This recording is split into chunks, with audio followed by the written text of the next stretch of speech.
नमस्कार, मैं हूं हरिशंकर व्यास। सेंट्रल हॉल में आपका स्वागत है।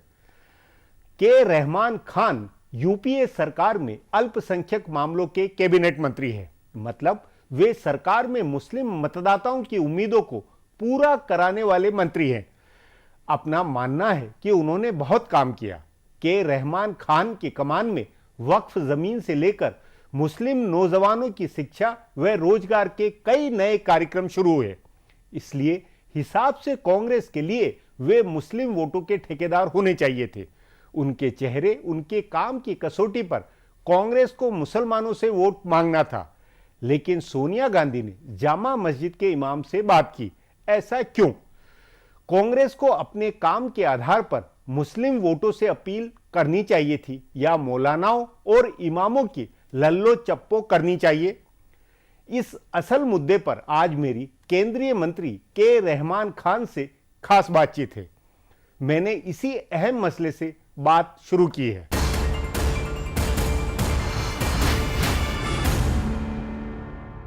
रहमान साहब, मेरा मानना है कि पिछले 10 वर्षों में मुस्लिम अवाम के लिए जितना काम यूपीए सरकार में हुआ है, मतलब एक अलग से अल्पसंख्यक मंत्रालय केंद्र सरकार में बन गया, उसके बाद आपने बहुत तमाम तरह के काम करवाए हैं। आरक्षण से लेकर वक्फ जमीन से लेकर तमाम तरह के कानून कायदे बन सब कुछ बने। उसके बावजूद जब चुनाव आ रहा है तो सोनिया गांधी, राहुल गांधी नदवा जा रहे हैं, जामा मस्जिद के इमाम से अपील करवा रहे हैं। हिसाब से वोट का ठेकेदार काम के आधार पर आपको होना चाहिए था, लेकिन इमाम और मौलाना लोग बन रहे हैं। ये क्या है?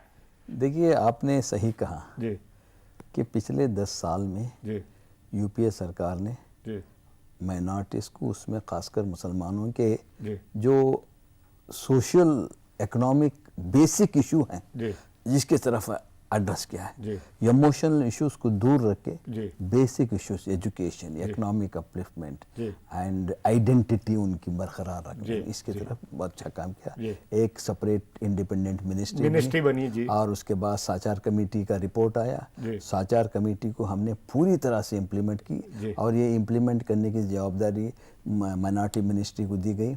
हमने आज पूरे रिकमेंडेशन इम्प्लीमेंट किए हैं। जी। और ये जो पहली मर्तबा जी। 11th प्लान में माइनॉरिटीज का एक सेक्शन भी बन गया और अलग उसके बजट में अलग एलोकेशन, प्लान एलोकेशन हुआ। या अब तक नहीं हो रहा था कि प्लान के 11th प्लान में इसमें 7,000 करोड़ दिए गए और 12th प्लान में इसे 17,000 करोड़ दिए गए।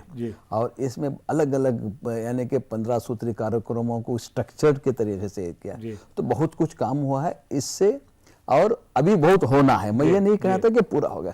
हमने यूपीए ने बहुत कुछ जो किया था, वो है तो उस काम के भरोसे आपको नहीं होना चाहिए। अब देखिए, इलेक्शन जब आ जाता है जी तो एक हर आदमी अपने जगह इंपॉर्टेंस दिखाना चाहते हैं जी। अब इसमें हो सकता है हर सेक्शन को अप्रोच करना है। ये नहीं कि अगर नदवा चले जाएं या शाही इमाम से मिल जाएं तो पूरे इनको मिलने से मुसलमान खुश हो जाएगा या मुसलमान वोट नहीं देगा। नहीं, लेकिन कांग्रेस की अप्रोच में ये क्यों होता है कि हर बार चुनाव के समय वो जाके मौलाना और इमामों के यहाँ चली जाती है, और आप जैसे मतलब तमाम जो आप लोगों ने काम किया या जो आपकी इमेज, आपने कर्नाटक में जिस तरह का काम किया या उत्तर भारत के तमाम तरह के मसलों के ऊपर आपने किया, फिर भी आपके ऊपर भरोसा नहीं है, आप नहीं मेहनत कर रहे हैं। हमारे ऊपर तो पार्टी का भरोसा है, मगर एक नहीं, लेकिन मुसलमानों को भरोसा है कि आपके ऊपर? नहीं, मुझे ये बात मैं ये यहाँ आपके सामने मैं कहना चाहता हूँ कि जो पिछले 1.5-2 साल में जो हमारे जो मेजर इशू थे, मुझे खुशी है कि यूपीए सरकार में ये सब हासिल हुए। यानी कि वक्फ का जो चेंजेस आना था, जो स्ट्रक्चर, यानी कि जो कानून, एक ऐसा कानून बना जिससे वक्फ के नाजायज कब्जे से हम निकाल सकते हैं। उसके बाद इन प्रॉपर्टीज को डेवलप करने के लिए नेशनल वक्फ डेवलपमेंट कॉर्पोरेशन में सब किया 500 करोड़ रुपयों के इसमें से। उसके अलावा हमने नहीं, तो ये सब बातों के साथ में एक एहसान होना चाहिए, कम्युनिटी में ये भाव होना चाहिए। उल्टे मैं ये सुनता हूँ कि याहिया खान बोलते हैं कि कांग्रेस पीठ के पीछे छुर्रा घोंपती है। ये क्या, इसको क्या कहेंगे आप? इन वक्तिया जो हमारे अपने आप को कहते हैं कि हमारी एक जबान से पूरी मिल्लत हमारे साथ हो जाएगी, ये एक ख्वाब है, कहीं नहीं होता। आज लोग जान गए हैं, जाग गए हैं कि जो वो देखते हैं कि क्या काम हुआ या नहीं। आज मुझे ये खुशी है कि मैं length and breadth of the country में जाता हूं तो हिंदुस्तान के गरीब आवाम मुसलमान खुश हैं कि काम हो रहा है। नहीं, ये आप कह रहे हैं, अभी कह रहे हैं, लेकिन कांग्रेस के प्रवक्ता या सोनिया गांधी या राहुल गांधी नदवा गए या उसके बाद इमाम से हुए, तो ये इमाम के को भी जो बयान पढ़वाया गया उसमें काम का जिक्र नहीं है, उसमें सिर्फ वो सियासी बातें और वही भावनात्मक बातें, इमोशनल बातें वो करते आए हैं, वो करते रहेंगे, बस इससे कोई फर्क पड़ने वाला नहीं। जी नहीं, लेकिन आप ये बताइए कि आप जो आपका अनुभव है इस मिनिस्ट्री का, देखिए पहले ये था कि सलमान खुर्शीद इस मिनिस्ट्री के इंचार्ज थे, उनकी जगह आपको लाया, तो एक तरह से इमेज के नाते कि कनेक्टिविटी कम्युनिटी से बने, ये सब सोच थी, तमाम बातें थी, और आपकी उसी के ऊपर भाजपा ने तुष्टीकरण का बकायदा 10 तरह का पूरा हुआ और उन्होंने अपनी हवा बनाई। लेकिन आप लोग इसको सियासी हवा में क्यों नहीं कन्वर्ट कर पाते? नहीं, हमने किया है, मगर आपने ये सही कहा कि आज हिंदुस्तान का, मैं हमारी पार्टी से भी कहता हूँ, सबसे कहता हूँ कि हिंदुस्तान का मुसलमान हो या कोई भी शहर, आपको आप क्यों डरें?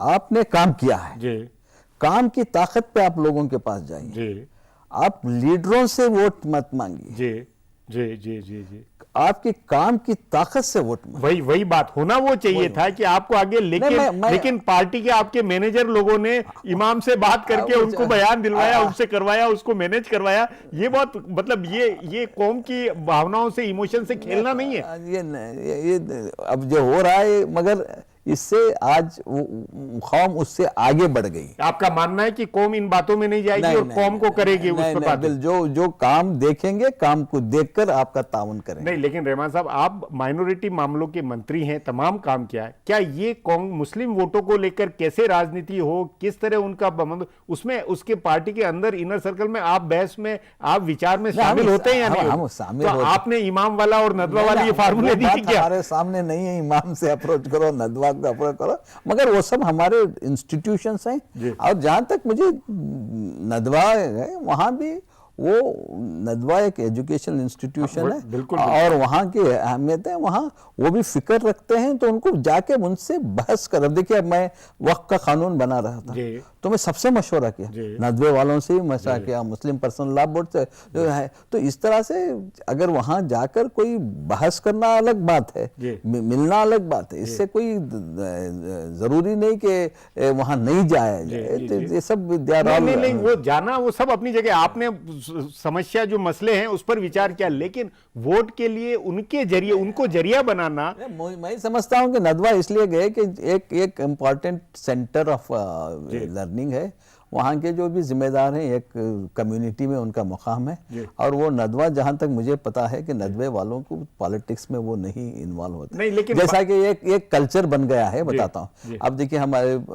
साउथ में मठ्स हैं, और वो भी बड़े बड़े एजुकेशन से, और जो भी पॉलिटिकल लीडर हैं वो जाते हैं मठ के, उनका आशीर्वाद लेने के लिए जाते हैं। मैं भी यही समझता हूँ कि यहाँ भी अगर नदवा को जाना एक दुआ लेने के लिए है, ना कि वोट के लिए नहीं। और जामा मस्जिद के इमाम को लेकर क्या कहेंगे? वो तो वोट की कहेंगे। नहीं कुछ कहूंगा। रहमान जी, अब एक ब्रेक लेंगे, ब्रेक के बाद बातचीत जारी रखेंगे।